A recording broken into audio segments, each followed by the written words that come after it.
উফ, আর কি ভালো লাগে আর ভালো লাগে না। প্রত্যেক দিন সেই রান্না আর রান্না, সকাল থেকে ঘুম থেকে উঠে চোখ খুলে না খুলে কী খাবো, কী রান্না করবো এই চিন্তা। আর ছেলেদের যদি জিজ্ঞাসা করি যে কী গো কী রান্না করবো, তখন বলবে যা ইচ্ছা তাই করো। তো ভালো লাগে প্রত্যেক দিন নতুন নতুন আইটেম কোথা থেকে মনে আনবো। যাই হোক বন্ধুরা, প্রত্যেক ঘরেই মেয়েদের হলে এই সমস্যা, রান্না রান্না কি রান্না করব। তো সেই চিন্তায় আমিও তো আহত। তো যাই হোক, ফাইনালি ভাবলাম আজকে কি করা যায়। তখন মাথায় একটা ঝটপট বুদ্ধি চলে এলো। বাড়িতে তো অনেক সবজি আছে, আর শীতকালে তো সবজির অভাব পড়ে না, সব বাড়িতেই সব রকমের সবজি থাকে। তাই ভাবলাম আজকে একটু সব রকমের সবজি দিয়ে একদম ঝাঁকামাকা নাকামাকা করে একদম ভাত ভাজা বানিয়ে ফেলি। আর শর্টকাটে তাড়াতাড়ি হয়েও যাবে, তরকারি পাতি করতেও হবে না, একটা ঝামেলায় সব কিছু মিটে যাবে।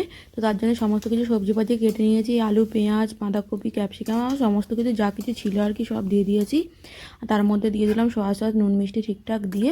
আর হ্যাঁ, ডিমটা কিন্তু একটু বেশি দিতে হবে, তবে কিন্তু ভালো লাগবে। তার জন্য 3-4টে ডিম ফাটিয়ে দিয়ে ভেজে নিয়ে তুলে নিয়েছিলাম। তারপর সমস্ত কিছু সবজিপাতি ভেজে ভাত দিয়ে দিয়েছিলাম। আর বাড়িতে ছিল একটু চানা মশলা, তো চানা মশলাটাও দিয়ে দিয়েছি, নুন মিষ্টি দিলাম। এবার সসটাও ভালো করে চিপ্পা চিপ্পা বার করে দিচ্ছি, বা বাঙালি বস একটু নষ্ট করলে হবে না। তো তার জন্য সব কিছু দিয়ে ভালো করে মিক্স করে দেখো একদম আমার একদম রেস্টুরেন্ট ফেল ভাত ভাজা রেডি। আর একটু ধনেপাতা ছড়িয়ে দিলাম, ব্যাস। এবার 2 হাতা নিচের জন্য তুলে নিলাম, ব্যাস তৈরি হয়ে গেল আমাদের রাতের ডিনার। তো চলো এবার খেয়ে নিই, টাটা।